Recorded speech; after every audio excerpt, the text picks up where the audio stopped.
Saudara, saat ini saya sudah terhubung dengan Gubernur Jawa Tengah, Ganjar Pranowo, melalui sambungan telepon. Selamat malam, Pak Ganjar. Selamat malam, Mbak. Pak Ganjar, hari ini kita sama-sama mendengar keputusan Presiden meneruskan pemberlakuan PPKM level 1 sampai dengan 4 hingga tanggal 2 Agustus 2021. Jawa Tengah gimana, Pak? Iya, harus siap, karena memang posisinya Jawa Tengah juga belum terlalu bagus begitu. Dan tadi juga sebelum Presiden mengumumkan, kita sudah rapat 2 kali, bahkan sore sampai sebelum dan sesudah maghrib. Kita semua diminta untuk menyiapkan dengan seluruh agenda yang lebih komprehensif lagi begitu. Oke, Pak Ganjar, tadi ada beberapa hal yang disampaikan oleh Presiden yang harus jadi catatan semua pemerintah, baik itu pusat maupun daerah. Salah satunya adalah tentang meningkatkan kapasitas testing dan juga tracing. Ini harus lebih tinggi katanya, disambung dengan penerapan protokol kesehatan yang ketat begitu. Untuk testing dan juga tracing sendiri, Jawa Tengah sanggup setinggi apa, Pak Ganjar? Seberapa akan digenjot? Dari apa yang kemarin sudah dilakukan peningkatan, kita sudah 100% lebih dari kapasitas. Meskipun kalau saya hitung, kalau 100% lebihnya itu kita perbandingkan dengan peningkatan kasus, menurut saya masih kurang. Maka tadi rapat setelah maghrib dengan Pak Menko, dengan Panglima TNI, kita semua sepakat untuk melakukan satu percepatan dan mengajak para tracer untuk lebih banyak lagi meningkatkan rasio testingnya. Kalau selama ini rasionya, Mbak, paling 1 orang yang positif itu rata-rata hanya dicari 3. Menurut saya terlalu sedikit. Ya enggak lah, kita nggak usah 8, nggak usah 12. Naik dong menjadi 5, menjadi 7. Maka tadi para surveillance yang kita miliki di Puskesmas akan kita joinkan dengan tracer yang dari TNI Polri.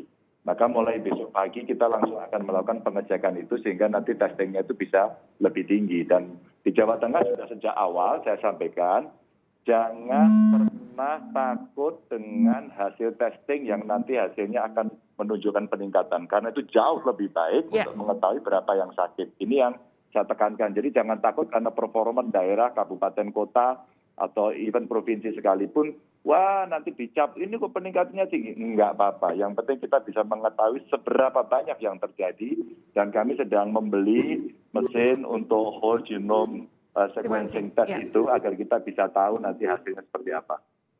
Justru sebenarnya yang harus jadi patokan para kepala daerah di tingkat manapun adalah positivity rate ya Pak ya. Jadi kalau angka tesnya tinggi, wajar akan tinggi pula hasilnya, tapi kalau positivity rate-nya bisa rendah, justru itu adalah pertanda bahwa sudah ada tanda-tanda untuk terkendali.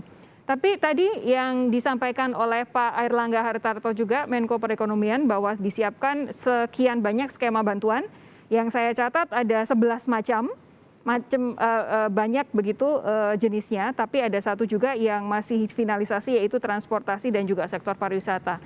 Untuk Jawa Tengah sendiri, pemberian distribusi bantuan sosialnya akan seperti apa supaya memastikan bahwa mereka yang betul-betul butuh bantuan di tengah impitan PPKM level 1 sampai dengan 4 ini bisa mendapatkan dukungan dari pemerintah, karena nggak mungkin tanpa jaminan finansial, tanpa jaminan kebutuhan dasar, masyarakat nggak mungkin akan bisa diminta untuk tetap di rumah saja.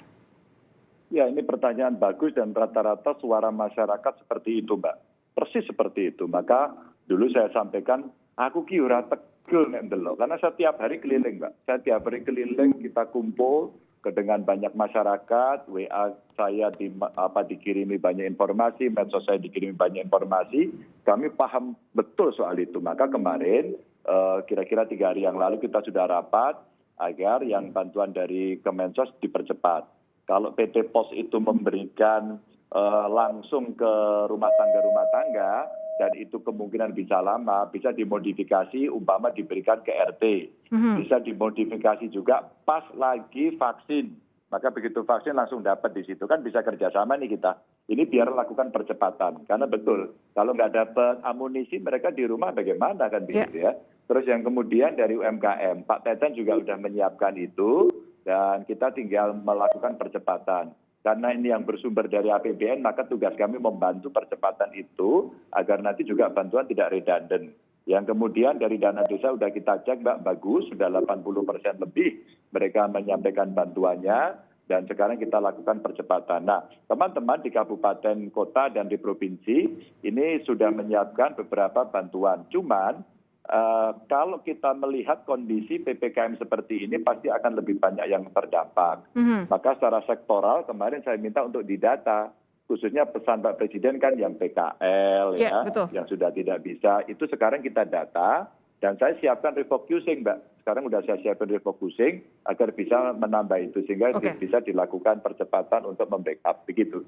Pak Ganjar, sedikit saja, waktu saya tinggal sedikit. Kalau tadi Pak Presiden bilang angka kematian harus ditekan, kesediaan rumah sakit, kemudian oksigen, dan segala macam yang dibutuhkan untuk penanganan pasien COVID-19 di fasilitas kesehatan. Jawa Tengah apa yang akan dilakukan untuk memastikan pasokan entah itu oksigen, obat-obatan itu tidak terputus, Pak Ganjar? Ya, Satgas Oksigen sudah berjalan, kami sudah komunikasi dengan Menko, komplementernya adalah kita menggunakan oksigen concentrator dan oksigen generator dan kita minta rumah sakit untuk membeli itu. Kami membeli isotank, Mbak, dari Singapura untuk kita bisa mendapatkan lebih banyak. Kami mencari oksigen dari luar Jawa sendiri agar bisa memenuhi kebutuhannya. Terus kemudian nakes, rumah sakit, penambahan bed kita tambah, kita membuat rumah sakit darurat dan kita sekarang berburu di antara tanda petik mencari orang tua mesti divaksin. Maka seluruh kekuatan vaksin baik di kabupaten kota, di provinsi, di Pemda, terus kemudian di TNI Polri kita harapkan ayo tetap orang tua lansia jadi prioritas karena karakternya yang diserang di sana, Mbak. Begitu. Oke, kita harapkan semakin banyak vaksinasi door to door supaya semakin banyak yang bisa tervaksinasi ya Pak ya di berbagai wilayah di Jawa Tengah. Pak Ganjar Pranowo, terima kasih sudah bergabung di Breaking News Kompas TV. Sehat terus, sampai jumpa lain waktu.